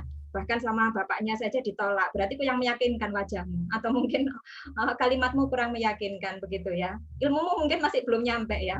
Jangankan ilmumu, ilmu saya aja belum nyampe di sana. Saya juga sering kok ditolak petani. Jadi jangan terlalu rendah hati ya, jangan khawatir. Saya juga sering ditolak petani.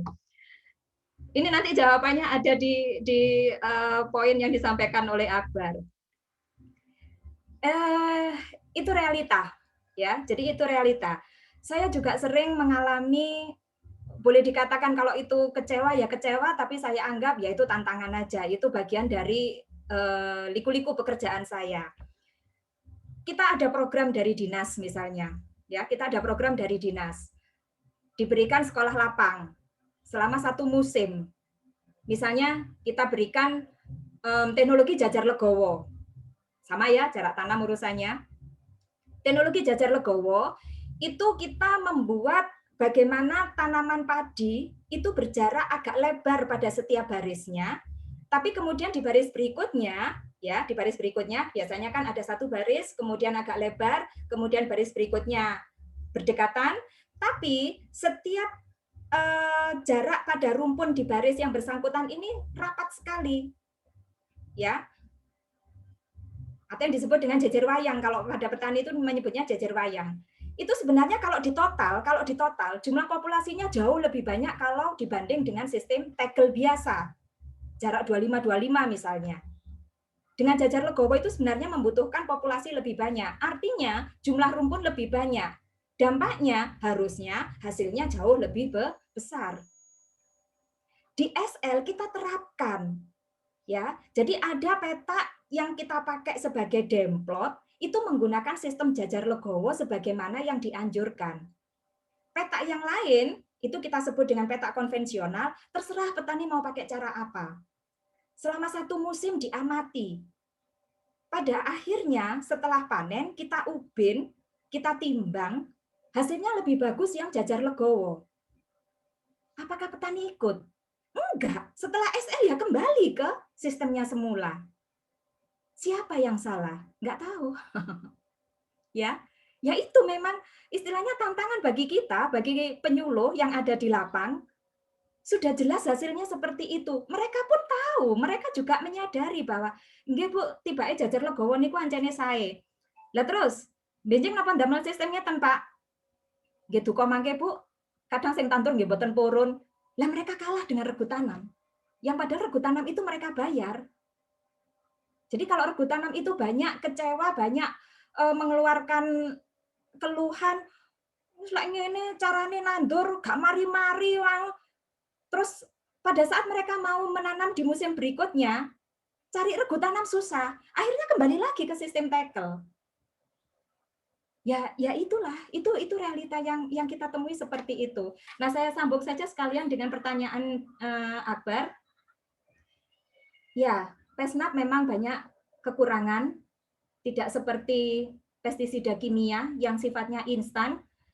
Semprot, teksek, kelihatan mereka mati menggeletak begitu ya. Apalagi kalau kita lemparkan sak kaleng-kalengnya, mati itu memang. Ya. Terus ya itu tadi ternyata Akbar sudah menjawab. Jadi saya tidak perlu menjawab apapun sebelumnya dari pertanyaan Akbar. Akbar menyebutkan sebenarnya itu tergantung pada SDM-nya, Bu. Nah, ya itu, SDM. Ya. Terus kalau kita ingin ada perbaikan, bagaimana? Kalau seandainya saya boleh berkata agak kasar, mungkin ya tunggu SDM-nya berganti generasi, mungkin begitu ya. Jadi tunggu supaya generasi itu beralih pada anak-anaknya yang mungkin bisa menerima kemajuan itu dengan pikiran terbuka, karena mereka memang mungkin sudah dibekali ilmu yang cukup, pola pikir yang berbeda, sehingga teknologi yang kita sampaikan, kalau mereka mungkin didengarkan itu nggak cocok, mereka mau mendebat, tapi argumen yang kita lepaskan itu akan beradu dengan argumen mereka sehingga sampai pada titik temu, itulah solusinya. Kalau sekarang kan enggak. Kenyataannya kalau di petani ya seperti itu. Pun kalau lek damel pestisida kimia niku jan jos. Jenengan nyemprote kapan, Pak? Lek wonten kemliwere kewan napa yok napa, Nggih pokoke niki rong dina pisan pun kula semprot. Waduh. Niku misale jenengan tingali Pak, lek misale pestisida niku kelire abang Pak. Jenengan tingali pari jenengan niku mangke pun wabang Pak. Artinya apa? Semua kandungan pestisida itu sebenarnya masuk di dalam jaringan di dalam jaringan tanaman. Yang itu kalau kita konsumsi itu kembali kepada kita sendiri. Mereka masih sulit terima itu. Yaitu lagi kembali kepada SDM. Makanya kita tunggu saja sampai SDM-nya berganti ya. Kita tunggu regenerasi dari SDM petani ini, semoga nanti bisa kita tularkan apa yang kita punya, kita bisa transfer ilmu kepada mereka sehingga ya semogalah hasil penelitian yang sebenarnya memang tujuannya adalah untuk memperbaiki taraf hidup petani, meningkatkan produksi itu bisa mereka terima. Ya. Jadi mungkin itu yang bisa saya sampaikan. Monggo kalau memang masih ada sesuatu yang perlu didiskusikan. Bagaimana Akbar, Payan, dan Wendy? Jelas kira-kira? Atau masih ini? Siap, jelas Bu. Terima kasih untuk penjelasannya. Insya Allah jelas Bu. Terima kasih Bu. Iya. Iya. Jadi apa yang disampaikan oleh Akbar tadi sebenarnya juga menjadi pemikiran kita semua ya. Jadi Ya, memang pestisida nabati itu gampang diperoleh, aman dan sebagainya, tetapi memang tidak praktis. Nah ini cobalah nanti ya, kalian masih semester 4 ini ya, mungkin nanti di tugas akhir bisa terinspirasi barangkali bagaimana membuat formulasi pesnap yang manjur tapi awet, jadi punya daya simpan. Bagaimana kira-kira? Soalnya ada beberapa pestisida hayati ya, bukan berasal dari nabati tetapi dari bakteri itu sudah berhasil diformulasikan dan bisa awet. Jadi tidak harus selalu memperbanyak. Yang biasanya kita tahu diperbanyak pakai itu apa? Galon, belekutukan galon itu. Oh, ya. Ada yang sudah berhasil diformulasi menjadi bubuk atau menjadi gel gitu. Sehingga siap aplikasi. Nanti tolonglah yang tugas akhir itu jangan lagi konsentrasi dan dosis pesnap tetapi lebih ke formulasi gitu, menguji formulasi. Seperti ini dengan daya simpan seperti ini, kemudian quality control-nya seperti apa. Nah, ini akan lebih berguna untuk petani ya. Betul. Kemudian titipan yang bagus itu dari lapang untuk akademisi. Nah, itu. Nggih. Insya Allah ya, nanti coba kita geser ke sana. Jadi judulnya jangan mirip-mirip. Sedih saya, bimbingan ada 20 judulnya mirip-mirip. Gitu. Hanya beda angka ya? Beda, tanamannya sama, sawi semua. Beda lokasi. Satunya di mana, satunya di mana gitu. Oke. Baik, sesi terakhir ini sebenarnya agak molor tapi nggak apa-apa mumpung ketemu dengan Bu Luis. Barangkali masih ada yang penasaran atau pengen menghilangkan rasa kantuk-kantuk dengan bertanya, silakan. Ada yang raise hand? Abreu mana? Abreu kemarin ketemu saya, sekarang nggak ada suaranya. Oh, langsung tanya. Oh ya, Abreu Mali. Sorry ya, ditodong-todong. Ya. Kemudian siapa lagi? Ada Anita. Anita, posisi di mana Anita? Siap Ibu, di Trenggalek. Oh, di Trenggalek. Ya, nggak apa-apa. Terus satu lagi barangkali terakhir ini. Ayo kesempatan terakhir, jangan disia-siakan. Siapa? Demas? Tidak ada?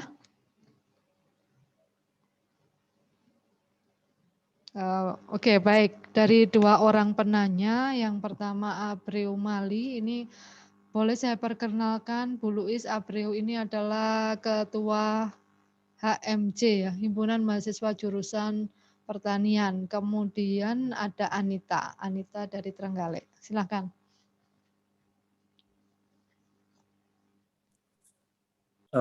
Selamat siang, Bu.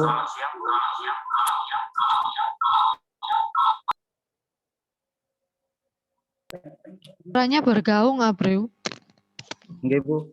Karena di sini juga ada 3 orang, Bu. Sudah dikondisikan, Bu. Perkenalkan, nama saya Abreu Mali Dejes Ismaya.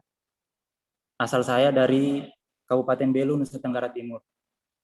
Jadi mungkin pertanyaan saya tentang berhubungan juga dengan kondisi realis di daerah saya sendiri, bahwasanya memang berkaitan juga dengan stigma-stigma yang beredar kalau kita di daerah timur itu memang kondisi sedikit kondisi ketersediaan airnya di bawah bisa dikatakan minim ya, karena curah hujan di sana juga tidak terlalu tinggi sama kayak di daerah Jawa gitu. Jadi untuk per tahunnya itu bisa dapat 2 periode tanam saja sudah puji Tuhan sekali gitu. Nah, pertanyaan saya, nah biasanya kan di sana itu per tahunnya itu dalam satu lahan itu bisa ditanami beberapa komoditas, Bu, dalam waktu yang berbeda. Semisal dalam satu musim tanam ditanam tanaman komoditas pangan padi. Nah, periode tanam selanjutnya ditanam jagung, selanjutnya ditanam kacang. Nah, yang ingin saya tanyakan, apakah dengan ditanami beberapa komoditas di dalam satu lahan dalam waktu yang berbeda ya, apakah itu mampu meningkatkan populasi hama atau OPT secara signifikan atau bagaimana, Bu? Mungkin pertanyaan saya seperti itu, Bu. Sekian. Ya, silakan Anita, langsung aja. Terima kasih Bu atas waktu dan kesempatannya. Sebelumnya, Assalamualaikum warahmatullahi wabarakatuh. Waalaikumsalam. Perkenalkan, nama saya Anita Pujwayuni dari kelas PPB 4B. Izin bertanya, Bu. Bagaimana upaya Ibu selaku penyuluh untuk menggalakkan petani agar mereka mau untuk menerapkan penanaman refugia? Perlu kita ketahui sendiri bahwasanya petani itu ya bisa dikatakan susah atau kolot. Bahkan di daerah saya sendiri itu jarang, Bu, yang mau menanam refugia. Bahkan sempat diadakan penggalangan penanaman refugia bersama penyuluh, tapi petani-petani itu tidak merawat dan seterusnya itu tidak untuk diteruskan, Bu. Jadi sekedar pada waktu ada kegiatan itu, setelah itu ya sudah dibiarkan dan tidak dirawat sehingga pada akhirnya juga akan mati, Bu. Terima kasih. Wassalamualaikum warahmatullahi wabarakatuh. Waalaikumsalam warahmatullahi wabarakatuh. Ya, saya Anita, mohon maaf saya tadi terganggu jadi tidak mendengarkan pertanyaan dari Anita, tapi Bu Luis sudah ketangkep ya. Ini nggih. Ya. Monggo silahkan. Kalau Abreu tadi kayaknya mirip tumpang sari gitu mungkin yang di bukan tumpang sari tapi pergiliran tanaman. Pergiliran tanaman ya. Baik, terima kasih. Jadi untuk Abreu, sang ketua HMJ ya. Kalau dari modelnya sih cocok banget sudah. Jadi untuk sistem pergiliran tanaman, kalau di sini ditanyakan apakah akan meningkatkan OPT secara signifikan. Tidak ada teori satupun yang mengatakan begitu. Yang ada justru kebalikannya. Ya, jadi kalau kita menanami suatu lahan dengan tanaman yang berbeda, baik itu berganti musim ataupun dalam musim yang sama. Jadi seperti saya katakan tadi, bukan tanaman monokultur, ya. Itu justru akan menurunkan populasi hama. Bagaimana penjelasannya? Jadi atau begini saja sudah analog dulu. Kalau siapa tadi yang ada ledakan? Dari Anissa tadi ya. Dari Anissa tadi menyebutkan ada ledakan mereng. Ledakan mereng itu terjadi di hamparan sawah, betul? Anissa Ya, sudah betul. Oh, betul ya. Terjadi di hamparan sawah ya. Apakah kita pernah mendengar adanya suatu ledakan hama tertentu, misalnya di hutan hujan tropis?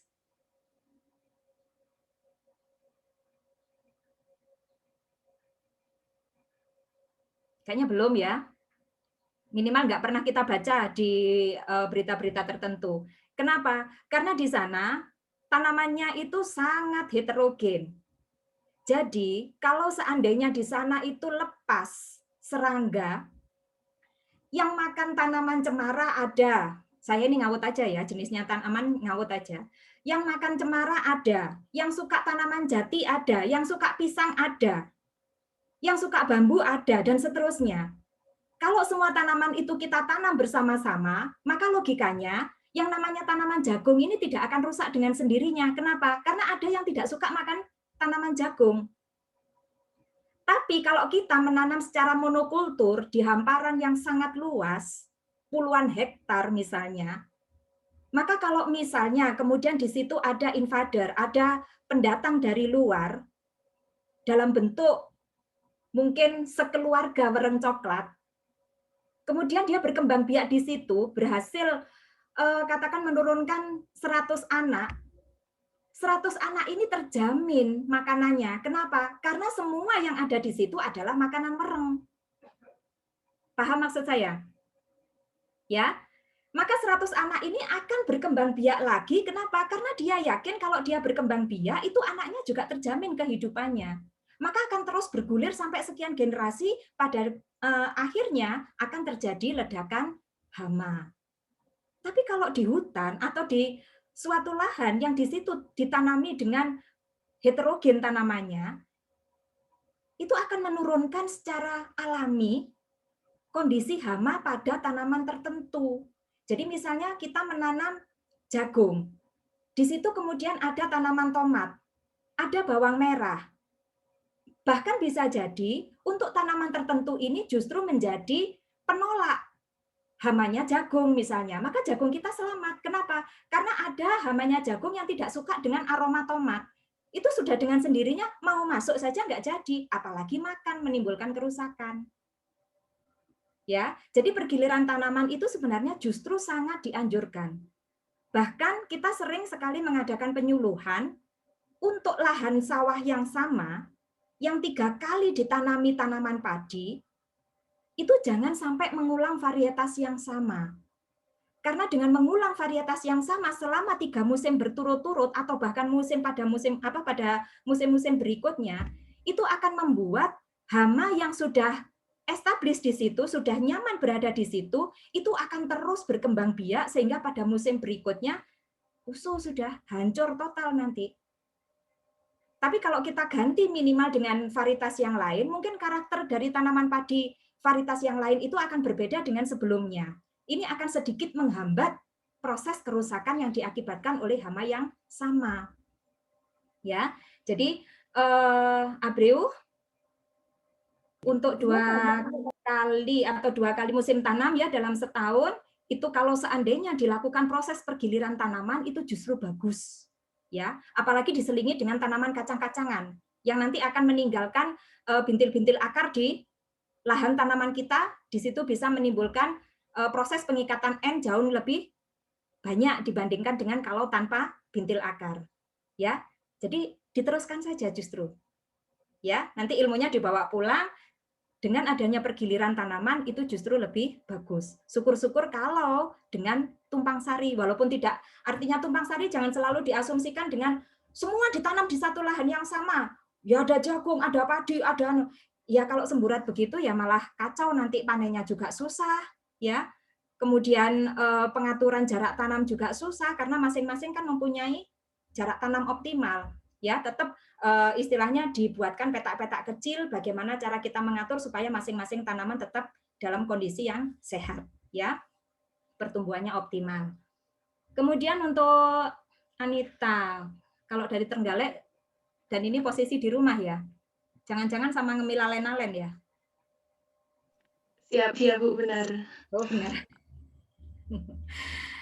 Ya, jadi menggalakkan tanaman refugia itu bagaimana, susah banget di petani. Bukan hanya tanaman refugia ya, sekali lagi saya katakan tadi, apapun teknologi yang kita kenalkan kepada petani itu tidak semudah itu bisa diterima. Ya, jadi masing-masing teknologi yang kita berikan kepada petani, padahal itu sudah kita SL-kan dengan hasil nyata di depan mata, itu pun tidak semudah itu mereka kemudian beralih. Ya, refugia mungkin mereka paham fungsinya apa, manfaatnya bagaimana, mereka paham. Tapi apakah terus berduyun-duyun menanam refugia, menanam bunga di sepanjang jalan yang berbatasan dengan hamparan sawah? Saya juga sudah melakukan proses istilahnya apa ya, penggalaan penanaman refugia. Bahkan saya sudah mencoba untuk melibatkan pemangku wilayah. Saya melibatkan kepala desa. Saya melibatkan kepala sekolah untuk menggerakkan murid-murid yang ada di sana. Saya melibatkan Kapolsek. Saya melibatkan Danramil. Sudah sampai seperti itu. Begitu refugia ini sudah tertanam, paling disirami 3-4 kali setelah itu mati. Ya sudah, saya cuma tepuk jidat aja. Ya. Tapi ya saya tidak patah semangat. Ya memang harus begitu. Yang namanya penyuluh itu ya harus begitu. Diharapkan nanti ya tahan banting di wilayah. Tidak digubris sama petani itu ya bisa jadi. Kita sudah berupaya sedemikian rupa sampai yaitu tentara turun, polisi turun. Ya nggak berdampak nyata. Ya sudah, kita coba cara yang lain. Mungkin kita libatkan KWT, kelompok wanita taninya. Kita libatkan mereka dengan cara mungkin menanam jangan cuma bunga-bunga, yang bagi mereka nggak menghasilkan apa-apa. Kita mencoba untuk menanam tanaman refugia juga, tapi yang ada hasil sampingnya. Tomat itu juga punya bunga bagus, kacang hijau, kacang panjang, kacang kedelai itu juga punya bunga yang mampu menarik keberadaan serangga. Tapi ada hasil sampingan yang bisa kita peroleh untuk gampangannya nambah uang belanja. Nah, kalau dengan demikian, mungkin masih ada kepedulian dari, yaitu tadi kita libatkan kelompok wanita tani untuk terus memelihara. Di samping, ya kita tambah dengan yang bunga-bunganya jauh lebih berwarna, bercorak, supaya kehadiran dari serangga yang berguna itu lebih banyak lagi. Ya itu bagaimana trik kita saja. Ya, jadi masing-masing lokasi juga akan punya karakter sendiri. Bagaimana penduduknya, bagaimana kondisi sosialnya, bagaimana mungkin aturan adatnya dan sebagainya. Nah, penyuluh juga harus kenal dengan faktor-faktor yang demikian, menggali potensi yang ada di wilayahnya.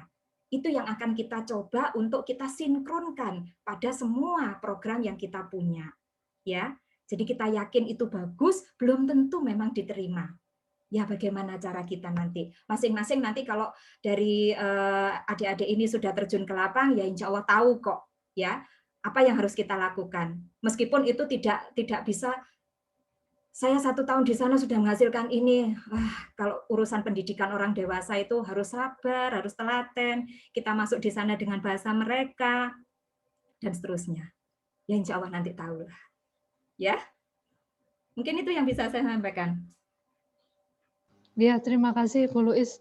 Ya memang begitu ya, kita sendiri kalau dijadikan cermin ya, memang orang itu kalau sudah berada di zona nyaman ya, meskipun kelihatan ada potensi yang bagus di depan kita, kemudian kalau disuruh berubah itu akan susah ya. Seperti yang sudah nyaman dengan rebahan, meskipun tahu kalau kita berolahraga itu badannya jadi bagus, terus lebih bugar, tapi ya tetap ini enak susah rebahan. karena enak rebahan karena sudah berada di zona nyaman tadi.